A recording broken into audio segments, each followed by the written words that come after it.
Has your network been breached? Cybereason can help you answer this question. Cybereason products hunt for threats within your network and eliminate them in real time. To Cybereason, real time means within seconds. Founded by former military hackers who don't play by the rules, they've built this experience into their platform. Harness ingenuity and imagination, not just code, to defeat attackers. Cybereason, disrupt the adversary and let the hunt begin. Signal Sciences is the industry's first web protection platform that works in any cloud, any container, any platform as a service, and any modern application architecture. The Signal Sciences web protection platform can be deployed in next-generation WAF, RASP, or reverse proxy modes, giving customers ultimate flexibility and coverage. Protect your web applications with Signal Sciences web protection platform. Signal Sciences, protecting applications, connecting teams. For more information, check them out at signalsciences.com/PSW. Endgame automates the hunt for both known and never-before-seen adversaries in enterprise networks. Built on unique knowledge on the adversary's tools, techniques, and tactics, Endgame's centrally managed agent prevents, detects, and responds to advanced adversaries in the earliest stages of the kill chain without prior knowledge. Endgame, automate the hunt. The average time between being hacked and realizing you've been hacked is 1 year. Can you afford to let an intruder roam your network for that long? Can your company weather the fallout when this comes to light? Black Hills Information Security can find the bad guys in your network and train you to do it yourself. Email consulting@blackhillsinfosec.com to find out how a hunt teaming engagement can help you find a persistent threat in your network. And welcome back for Stories of the Week. Again, also not Paul Asadorian, I'm Larry Pesci. But first, before we do that, I wanted to mention that the video series from Grim and their lovely tool Crossbow, the video series shot, sponsored by Grim, from Hacker Summer Camp with some interviews with some really great folks, is now currently available at securityweekly.com/summercamp. Go check them out. Some interviews. Jeff, what was the subject of the interviews? Where you see security the future of security. The future of security. Yep. So looking at some of these folks that they interviewed, let's see. There's Bryson Board, Bo Woods, Jason Lancaster, Jeff Mann, Katie Masuris, Emily Corin, Matt Carpenter, Win Schwartau, all sorts of fun folks that you want to probably go. The Win Schwartau interview, really, really interesting. I bet. So let's see. Jack Marcel, Greg Fitzgerald, tons and tons of videos for all of those. I unfortunately didn't get to do mine because I got in too damn late. But they probably have better things to say than I do anyways. So I think I can summarize my future of security in a couple of words. We're all fucked, but or we're all fully employed. Yes, either way. Yeah, well, it depends on the perspective. Right? We totally prefer the latter. Going with Jeff on this. We're all fully employed. Let's stay with that. Yep. And to finish this up, SANS Hackfest, November 13th through 20th in Bethesda, Maryland, a.k.a. Washington, D.C. area. Hackfest is SANS' most offensive-focused training event of the year. It includes a 2-day summit, 3 nights of net wars with Coinapalooza, 1 night of Cyber City missions, and a super-secret challenge, all alongside the courses taught by the top pen test course authors and instructors, including yours truly. The Hackfest Summit is the 13th through the 14th, is 2 days of informative and technical talks curated by SANS fellow and friend of the podcast, Ed Scotus. Paul will be presenting a talk entitled How to Defend Against Penetration Testers and Win. I believe that's Paul because it says I'll be. It is. Paul's usually the one that reads these. So it's I, but you're Paul right now. Right. And I will be teaching SANS Sec 617 in the new variety of the class with all of the new sexiness. You going to be there too, Joff? Look, I wish I was. I was Sec 573, my class, automating information security for with Python. I can never say the new title. It used to be Python for pen testers. But Mike Moore is going to be teaching at Hackfest. I tried to get in there, but I'm actually teaching at the same time in California. So there you go. So if you want to save yourself some money, register at sans.org/Hackfest17, and our listeners can save $300 off the 2-day Hackfest Summit by using the discount code of Hackfest17 at registration. So that would be fun. So to give you a fun one about my Hackfest involvement, I forgot to put it on my calendar. Uh-oh. I'll be there. But because I forgot to put it on my calendar... Can you edit Cap and alter your calendar? I wish. Because the summit is the 13th and 14th. The summit is the 13th and 14th. And then the classes start on the 15th. Right. So I have to be there the morning of the 15th to begin teaching. But when I was here in studio last week on the show, I had an ad pop up in Facebook. Yeah, I had Facebook open. Sue me. That was for something that I really wanted to do that I tried to get tickets for. It was a show in Providence called Brain Candy Live. And it's a show with Adam Savage and another YouTube guy where they sort of do the whole Mythbusters type thing, but it's not Mythbusters. And I was able to score VIP meet and greet tickets with Adam Savage. Ooh. And for those who may remember, Adam Savage and I have a history. Many years ago when we started the I Can Stalk You project, Adam was our first victim, and we figured out where Adam lived. And we posted it as his address online. Are you going to kiss and make up, Larry? Well, see, that's the thing. A year or so after that happened, Adam and I were both interviewed for a story, and we were featured in the New York Times together. But we were not interviewed together. We were interviewed separately. Fake news. The failing New York Times. Yeah, and I have a copy of the New York Times article, stored away where Adam Savage and I are in the same article together. And I wanted to bring it and have him sign it and say I was sorry. And guess what day the show was on? The 15th. It's on the 14th. Oh. And there are no flights from Providence to the greater Baltimore you can area. Drive. Yeah, I can all night and to teach. And teach in the morning. That's why we invented caffeine. I know. And so I've thought about it. I'm thinking about it. But the other alternative is to take... I was going to take myself and my wife. Mm-hmm. And we already have the babysitter lined up. And my other thought is that the second largest Mythbusters fan in the family could go. Ooh. My 9-year-old daughter. And meet Adam Savage. And your wife could still get the autograph. Yes. Says, my husband is a doofus and he apologizes. But would you sign this? What is this weird concept about having young children? I'm totally over that. Instead, I'm paying massive bills as my youngest is going through college. Okay. Crazy. In any case, we have a bunch of news stories from this week. Jeff, did you have any that stood out from you? From Paul's? There seems to be a theme this week, but before we jumped into that, there are two themes. I want to put you on the spot for a minute, Larry, because I got some user feedback a couple of days ago on Twitter, and we were talking last week about I raised the question about. Some of the stuff that went on in the last week or two, and there was certain hacker groups that were taking down what they considered to be offensive, hate websites. The old, as one might coin a meme, the jesters tango down mentality. So in our basically the feedback was you guys were dancing around so much. I don't know what you were saying, what point you were making.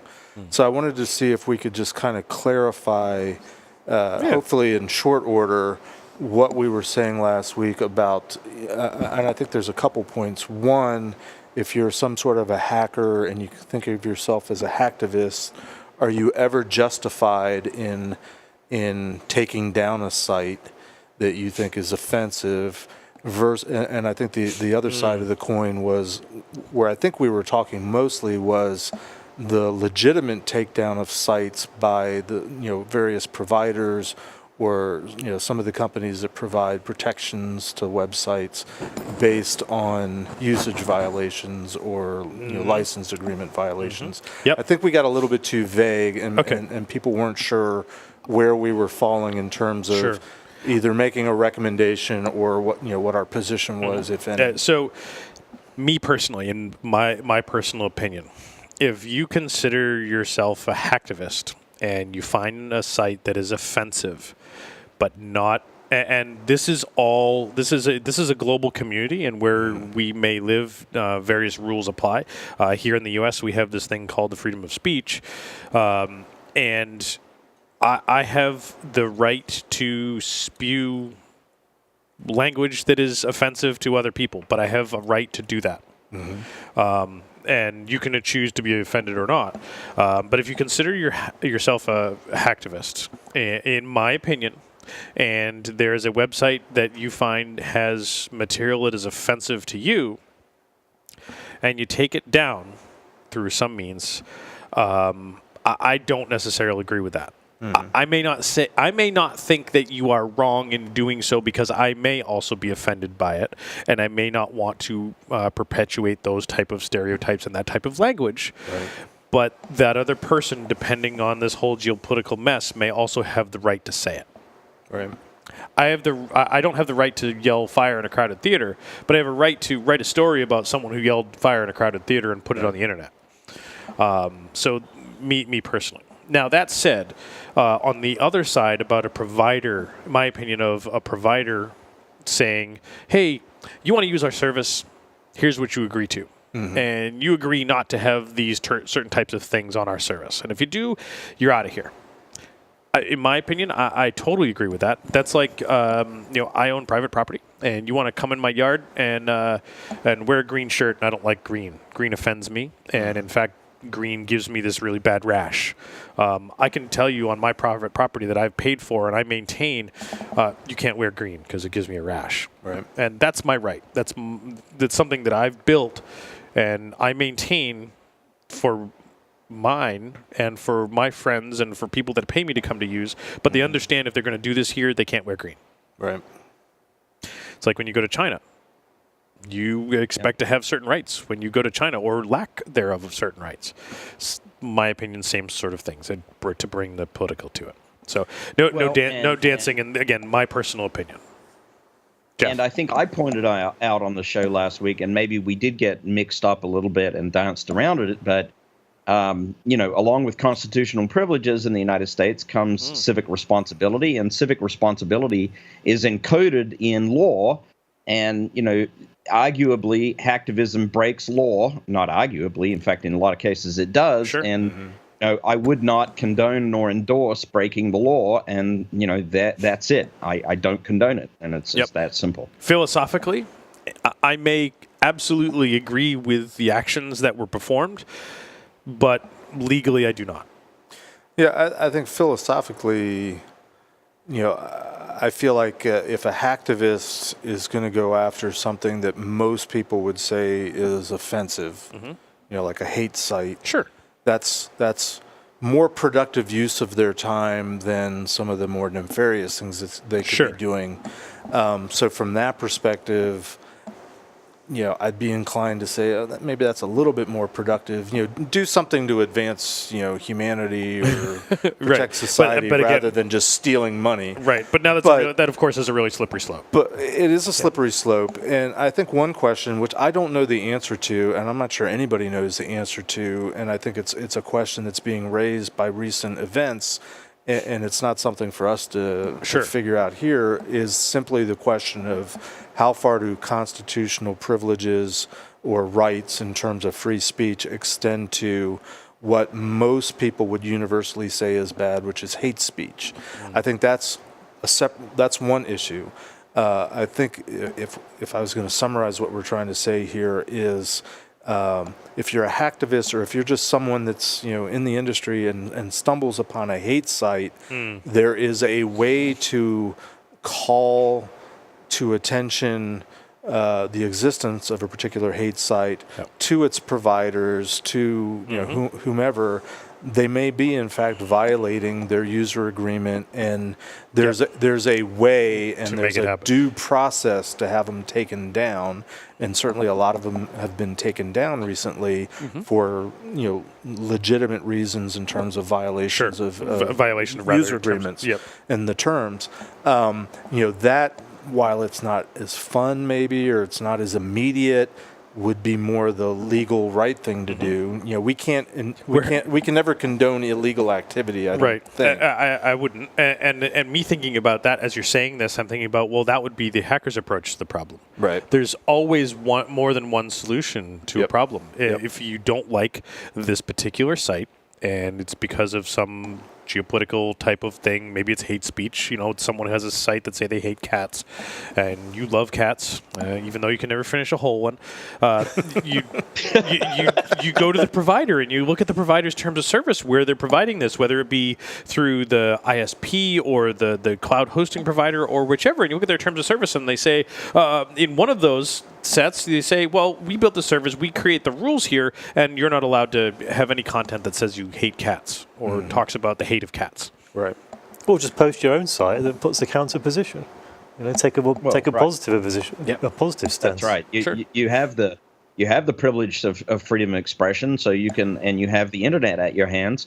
Which is again why I think the net neutrality is important. But that's a whole other topic. Yep. But yeah, post your counter opinion. The other thing I think is very, very important for us to point out is everybody in our listeners, they know that we're hackers by trade. We are pen testers. Mm-hmm. But the very, very important thing for us to point out is that we only pen test when companies pay us and give us permission. And that is completely different from hacking without permission, which is illegal by definition. Yep, right. Agreed. Yeah, and just to make that clear, and not to be wishy-washy, and again, what I mentioned earlier was my personal opinion. Mm-hmm. I may think that you have done a great thing by taking some of this quote hate speech off the internet, but legally I'm torn because legally I'm not torn because it's illegal. That act that has happened has been illegal unless you had permission. I may think that it was a really good thing because I may not believe in that particular hate speech. But I am also potentially disturbed that they also had the right to say it and you took that right away from them. So I would never want someone's rights to take away, including my own. Right. Yeah, they're... Not that I'm going to go post hate speech on the internet of any variety. So we're not condoning illegal behavior in any form. I think that's what we're saying. Yep.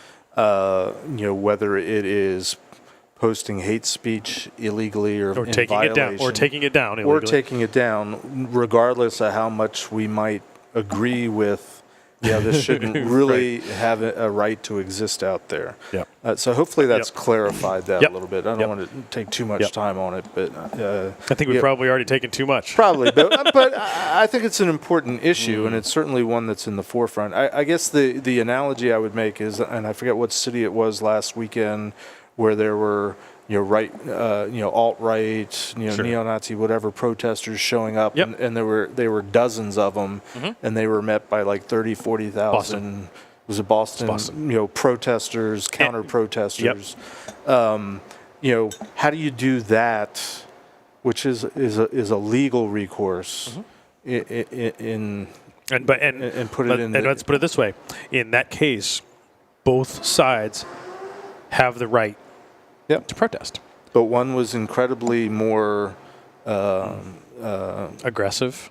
Well, I wouldn't even say aggressive, but there's certainly strength in numbers, and if we're in a democracy where, in theory, the majority rules, and if the vast majority is taking one side, that should be taken into account for the minority position. But then again, just because the majority does it doesn't mean it's right.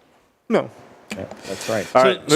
So speaking of very slippery slopes. Slippery slopes. Paul's story number 1 and 12. Mm-hmm. Number 1 was we have, quote, the Fappening 3.0, and that more celebrity nude photos were hacked and leaked online. And the number 12 was nude photos of Anne Hathaway leaked online by hackers. And I say, slippery slope on all of this in that, great, folks got hacked and their pictures ended up online. And, I'm still trying to figure out why people take nude pictures of their significant others and have them on any sort of digital media or any of that I type of defy stuff. anyone, I'll put this out there in public, to find a nude picture of me on the internet. I don't know that one exists. Maybe a baby picture. Okay, but why? there's always a paint program, Jeff. Hey, Photoshop away. Yeah. Lord knows I could use some airbrushing. Smudge. I'll go find my picture of David Hasselhoff and put your head on it. Yep. Well, but it seems to be a thing. I don't know if just celebrities do it, but it apparently everybody does. seems to be a thing. But of course, celebrities are those folks that many people identify with, and they're popular and they're attractive, and so people want to see all that they can see. Now the problem ultimately becomes, and is very much along the lines of the argument that Jennifer Lawrence has had about when this happened the first time, is that the folks that have captured these photos have done so illegally. Mm-hmm. I may enjoy looking at them, but how I came about those was through some illegal act, not by me. Right. So who's the real victim? The actors and the actresses. Yep. And I am definitely not in agreement with that. And they are definitely victims of a crime. But how do you extend that? Because the pictures get posted and immediately copied, and right, and as far as I know, they're just out there forever. I don't. Yep. So looking at the Hacker News story, it was basically very much towards the end of the story. They were saying that, hey, all of these actresses are suing to have them removed from the site in which they were first posted. But of course, now that they're on the internet, they're always on the internet. Right. Back to this whole story of ICanStalkYou.com. Yep. I got interviewed by a television show out of Canada. They flew me to Toronto, and we did this interview, and we showed them stuff, and they wanted the racy pictures. So we had pictures that were geotagged from a person who was doing modeling on internet camera, and they were all geotagged. And we showed them, and they called the woman and said, "Hey, do you realize we know you live at blah blah blah blah because of the pictures you posted?" And she went and deleted all the pictures. And it was a number of weeks between the time they called and she deleted the pictures to when they ran the story. And they said, "Hey, we went to go get these pictures," and they weren't there anymore. They'd been deleted. Do you have a copy? And I'm like, "Of course I do." Here you go. As well as probably thousands of other people. Yes, hundreds of thousands of others. Right. So there's always going to be someone somewhere that has a copy, whether it's online or offline storage. So once it makes it to the internet, it's there ad infinitum. I mean, I can see getting it taken down from the main distribution point, but once it's made it to that main distribution point, it's in fact done just that. It's been distributed. Well, and somebody could spend probably literally the rest of their lives trying to track down everybody that has a copy of it, particularly just the ones that are reposting them. Sure. And for public viewing. Yep. And tracking all of them down. Yep. And it costs of ultimately billions of dollars over time. Yeah, in theory. But I don't think it's as simple as saying don't do it. It's out there. I think as technology advances and our culture changes, I think there needs to be a concession, if that's the right word, to the fact that this is just going to happen. And if you're a celebrity in particular, and you're going to put stuff like that out there, even though you think it's private, and this is going to blur at some point into putting things on the cloud, you have to acknowledge or somewhere in the back of your mind think, if I'm going to have this picture taken, am I prepared for it to be out and openly available to everybody? And they're still going to do it. Yep. So, and that was actually kind of something interesting for a project that one of my coworkers and I were thinking about.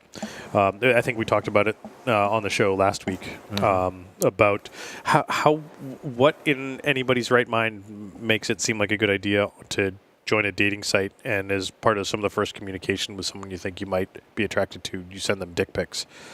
I mean, how does this ever enter into someone's mind that this is a good idea? And my thought was we start subscribing for some API stuff, and if they can prove that someone sent them a dick pic, that we basically tweet out that, hey, so-and-so is such a profile at this dating site, here's their dick pics. And that they're in a habit of sending dick pics. Like, but I have children that are probably somewhere in the neighborhood of Joff's age that have friends my children are young adults. No, Joff. Yeah, Joff. He's old. I'm old. My children are young adults. Dude, that would make you like 100. And they have friends that are, and I know I've heard them say that they've had friends that say, "Oh, I won't date somebody unless I've seen the dick pic," essentially, before they decide to go out with them. You didn't raise those kids. I didn't. Well, the people they hang out with, maybe. There was a thing that went. Can we segue to a crypto story? Can we segue to a crypto? Well, there's an English TV show. One more thing I want to say on it. it. What? There's an English TV show called Naked Attraction, which is exactly this.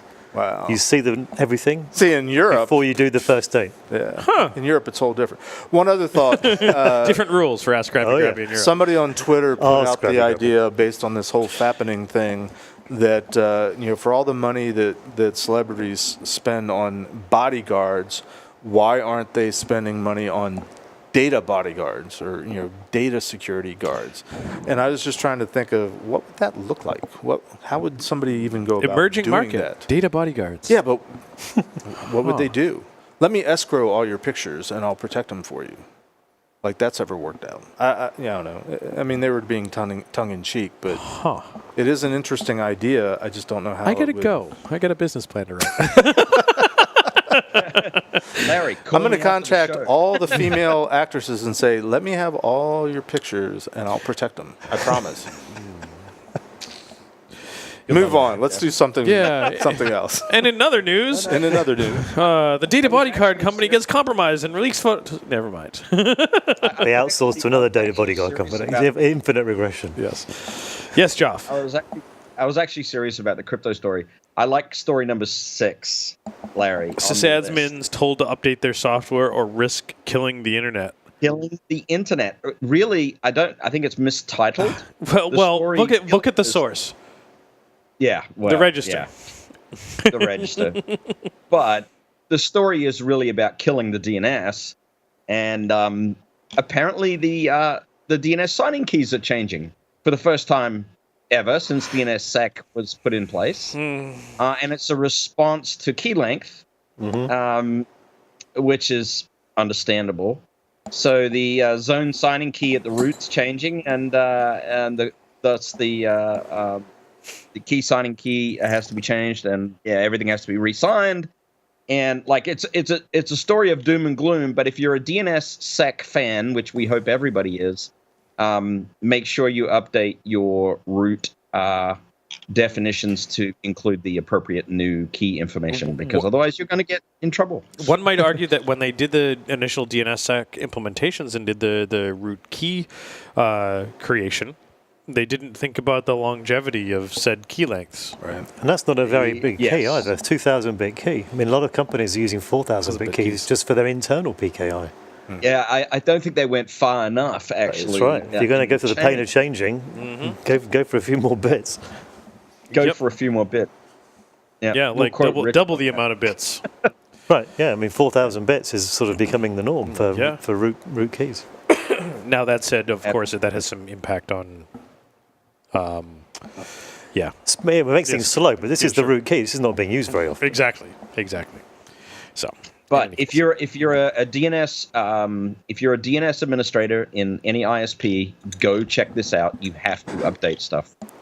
If you're an end user of your end user station and you don't care about DNS, other than that it works, this story is not interesting to you. And that's the end. But don't use that. At least don't use 1024. You should be way past that. And definitely use entropy. You know, I loved the fact that the browser vendors started to break things if the certificates were too short and if the HMACs weren't strong enough. I think it's really cool that they started. It was doing cool. That. I think it was a pain, but it was cool. Yeah. As long as you could click through and say, "Oh, I don't care." That's right. You can force things to the lowest level. That was always a big hole. Yep.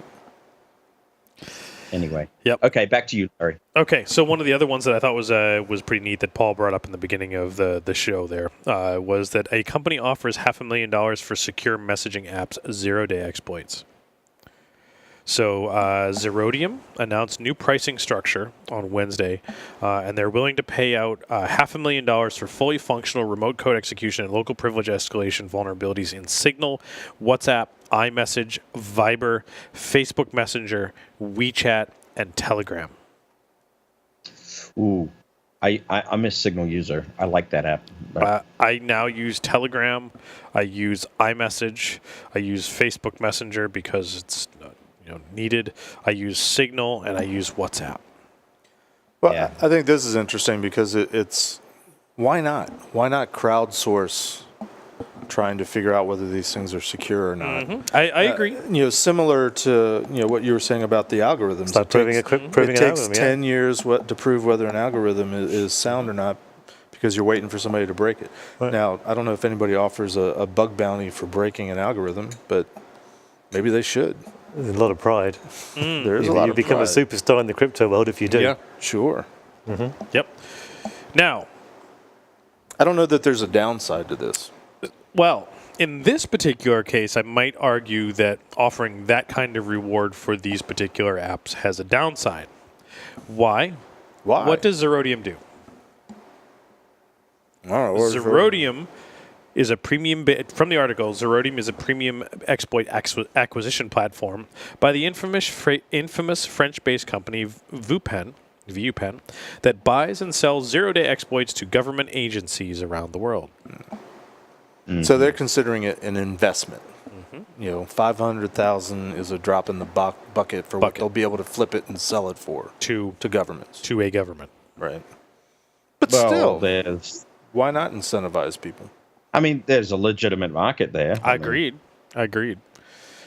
But now this is by one step removed government sponsorship of zero-day exploit for some of this type of stuff, and on tools that it could be used against me. And of course, then the argument is always, well, I don't have anything to hide. Well, yeah. Well, how much are you Actually, willing to pay to have somebody give you the 0 day so you know about it? Not that much money. No, because I don't have that much money. But yeah, it's again more slippery slope. Yep. Great. If it's going to be out there, it's going to get used for something. Is it going to be used by a government? Which government? Does Zerodium care which government they sell it to? I wonder who's their biggest customer. Yeah, I didn't read far enough into. I mean, I assume Zerodium would not publicize that they've paid the bounty and found the Zerodium. Exactly. So, and me thinking about this, launched in 2015, Zerodium is a Washington D.C. based. Say no more. Who's their biggest customer? Or who are they really? Why aren't they based in Shanghai, China? I'm guessing. Connect the dots. Put on your tinfoil hat. I'm guessing there's 5 countries that they're biggest customers. Yep. But they mentioned in the article the comparison to, was it Apple and some of the bounties that they offer. I guess it all ends up with what you do with it once you've paid for it. Yep. So let's see here. Which is interesting because there could be bug bounties that offered by the vendors themselves versus a company like this, and That's just an extension of QA testing for them. Can you double dip and get paid by both? Yeah, I don't know. That's right. That's right. That's a purist view. I like that. It's a QA testing program. Come on, it's fine. Yep. Oh, and some of the stuff that they're actually paying some pretty decent money for is really fascinating. So they updated their pricing, and they've added some stuff. $300,000 for Windows 10 RCE with no user interaction. $150,000 for Apache Web Server. $100,000 for Outlook. $80,000 for Thunderbird. $80,000 for VMware escapes. $30,000 for USB code execution. Chrome remote code execution and local privilege exploitation for Windows 80 to 150. Remote code execution and local privilege escalation in the Tor version of Firefox for Linux. And for Windows. That's very specific. 30,000 to 80,000 for Windows, 30,000 to 100,000 for Linux. Well, and to pull Richard in, one of the bounty, I think it was the Apple iOS one, they've raised the bounty because they've implemented end-to-end encryption. So they're looking for hackers to try to break the crypto. So maybe they are putting bounties. These are out very on the specific. algorithms. It's as though the customers are actually putting in requests. Yep. Yeah, Apple, 1.5 million offered for anyone who can pull off a remote jailbreak of iOS devices without any user interaction, Right. and 1 million for those that require user interaction. Yep. So there's a lot of guys money got to to be work. made out there. Why are you listening to us? Get to work. Yep. Yeah, exactly. And if you succeed, remember us. And the hackers will get the Remember, payout wait. within a week of submitting, with a working, as long as they submit with a working proof of concept. But no prizes for coming second. Nope. Nope. All right. What else we got?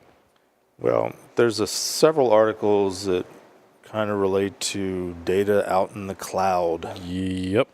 Probably should Oh, wow. probably should Frank. bring that up at some point. Yeah. All right. So pick one. The S3 one. The S3. An open AWS S3 bucket leaked hotel booking service data.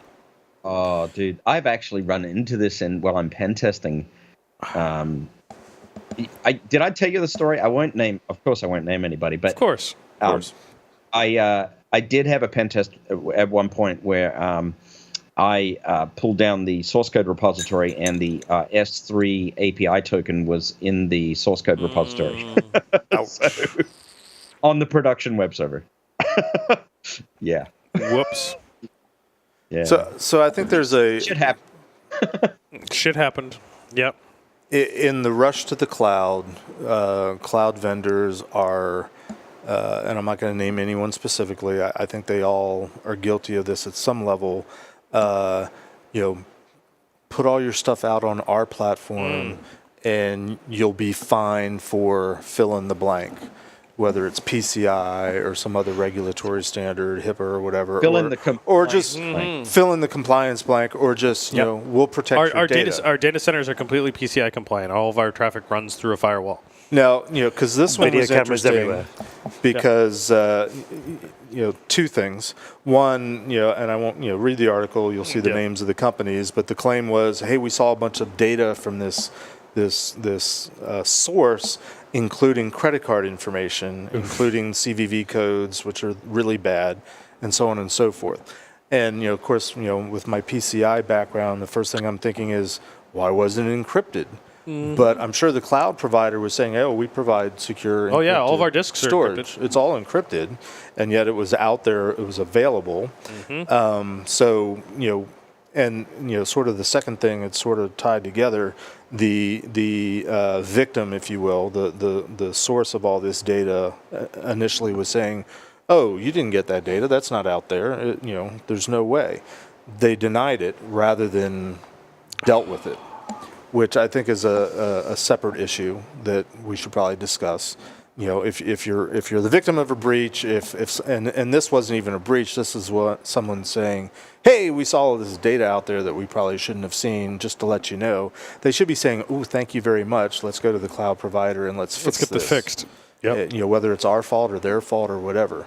But I think the lesson learned, and I've said it before, is if you're going to go to the cloud, buyer beware. Right. Don't assume that the cloud provider, whoever it is providing all the security that you think that they're providing. Yep. Make sure you get it in writing, what they are and what they aren't doing, because I guarantee you most of them are assuming that you still have responsibility for certain aspects of the security of the data. Yep. So figure out and the monitoring of said data. and the monitoring and all aspects of security associated with the data. So it's not to say that they're bad or they're lying to you. It's just make sure you get it all in writing and understand what you're getting into. They provide a valuable service, cost-effective service, but if nothing else, they're not providing the liability shift that most companies think that they're providing. Yep. We've said this for a long time on the show that moving your stuff to the cloud just means you're moving your data and your environment to someone else's computer. Just because you move it to someone else's computer doesn't mean that you can't forget about the security infrastructure that needs to go behind that, including WAF, WIDS, IDS, monitoring, host-based protection, host-based firewalls, monitoring, logging, you name it. I mean, it's the same thing you've got in your data center on a physical piece of hardware. You're just putting that in someone else's data center. Well, whether it's virtualized or otherwise, where's all that other infrastructure that you use to protect your data when it's sitting here in your environment? But it's a different set of threats as well. It's not just the same threats in a different place. Right. Completely different set of threats. But the presumption is, well, that's the business that they're in, so certainly they're going to do it better than we ever do. And they may very well do it better if you're going to pay for it, if it's documented, and if it's a partnership. It's a shared responsibility, in no matter what the relationship is, and no matter what they claim is or what you think it is, it's a shared responsibility, and make sure you know what you're still responsible for. Yep, or what you're not. And this is a shocker, and this is a dirty little secret. The cloud is still hardware. It's somebody else's hardware. It's running lots of virtualization on top of it. It's what we used to call a hosting center. Yes. Yeah, it's not magic. It's not magic. I've seen the cloud. But it is a lot more complicated. It's still got blinky and there's lights a lot and more wires. people involved. Yes. So read the contract. Exactly. Yeah, and definitely read the small print. And in my experience, definitely, we've done pen tests against assets in various cloud services, and folks have moved stuff to the cloud. And do you think they got a single alert from one of the cloud providers that stuff was being attacked and data was being exfiltrated? Nope. No. Now, granted, we've also contacted those providers and told them that we were going to be doing that testing to get permission. So that may have been part of it. But we hear about do you think AWS in this case notified someone that data was getting exfiltrated? Doubt it. Well, how would they know? Exactly. Now, when you go spin up a new Nessus server in the cloud at AWS and you start scanning stuff, they shut that stuff down fast. Especially when you didn't specifically... Tenable.io. Right. It's not Nessus anymore. It's right. Well, this Tenable.io. is in the past. In the past. Tenable.io. Okay. But in the past, you'd do something like that, not necessarily talk to Amazon first and say, hey, we're going to do scanning from this host. Please allow it. Right. And here's the reasons why and all this stuff. And you go and do that without contacting Amazon first. Let them know. They shut that down fast because they don't want to be seen as the source of abuse. Right. Now, can you scan the heck out of stuff at AWS and will it get shut down? Probably not. Just thinking about that logic. Just throwing it out there. Yep. Absolutely. All right. We should probably start wrapping it up. There were a couple other articles out there that sort of were variations on the theme. Yeah. Microsoft sounds alarm on weaponized virtual machines on the cloud. Yeah. What do you mean? That's like what we do every day. I mean, come on. Yep. So I was sent this article the other day, and unfortunately, life happened, and I didn't get a chance to read this. But we were trying to figure out what exactly they meant by weaponization of threats in the cloud. And during Q1, Microsoft's Azure Security Center witnessed a number of outbound attack attempts, chiefly efforts to establish communications with malicious IP address and RDP brute force attempts. They also tried to use cloud-based virtual machines to spew spam, embark on port scanning, and try to brute force their way past SSH. I'm halfway serious. I mean, was that just pen testers doing their job? Yeah. I mean, it could easily have been. Yep. Right? So now the question, and we're trying to really understand what Microsoft was raising the alarm on, was like, well, yeah, we stand stuff up in Azure and Amazon and cloud, all these other cloud providers to do scanning from the cloud and attacks from the cloud and send phishing. And how much of this was us? Like, this is not new. Yeah. And yeah, it's in the cloud because that's where we do stuff. It's easy. Because, and sure, we do it, but not, and the attackers are doing it because it's easy and cheap as well. So as a pen tester, if it was legitimate activity, I mean, how much more do you have to do these days when you're engaging a customer, finding out where all the systems that you're going to be targeting are hosted, and making sure that you're notifying all the right entities. Yes. And there's how often do you get them all? there's a lot of work that goes into that. Yeah. and that adds a lot more time into not scoping our engagements, but on the delivery of our engagements, because we have to start asking those up front for scope so that we can start to schedule it, because some of these things can take up to a week to get permission to do so. Right. That's right. And we also have to, in many cases, help them, in some cases, depending on the customer, do some reconnaissance to figure out where the stuff actually is. Yep. Yeah, I've seen the same thing. Most commonly it's AWS or Microsoft Azure, and we have to have the customers make sure the schedule is set, make the appropriate requests. Yep. Ahead of time, make sure that it's signed off on before we even start. Yep. That the request got approved. It is adding an extra layer of complexity into what we do. Most of the time, it's on the customer, but as Larry says, sometimes not always. Yep. Now, to make it even worse, Joff, that we've seen in the past is when, let's say you have someone develop a website for you and they agree to host it. So you have an agreement with that hosting company that you do notification for any of the pen test services, but they've resold Amazon services for the hosting. Yeah. So then you have to get both. Right. I mean, I had an experience. Yep. Probably, it's probably been 20 years ago. Back when I was pen testing over a modem, we were engaging a. You really are old. I am old. We were engaging an Army customer that had a facility, doing some pen testing for them. Went through all the get out of jail free card, getting all the authorizations. They happened to be a tenant on an Air Force base. Guess who owned the network? The Air Force. We had a cert advisory released against us. Someday I'm going to find that thing, because I have yet to find an archive of cert advisories that goes back that far. But interesting. It's out there somewhere, because they forgot to. You're old when you can't find an archive of cert advisories that you were involved in that goes back that far. That's right. But it's the same type of deal, but it's even more complicated these days because virtualization and distribution. You don't know where anything is. Nope. Sometimes. Often. So. All right. Joff, go ahead. Oh, I was going to make the old curmudgeon comment. Like, I miss news groups as well, because so much stuff was free. That's right. News groups still exist. Yeah. Well, in a sort of weird form. Well, right? They do. They do. I mean, I haven't done text-based news groups in a while, but they exist. They're a thing. They are a thing. Yep. Maybe they're coming back. Who knows? Yeah. So, Joff, you got one last story?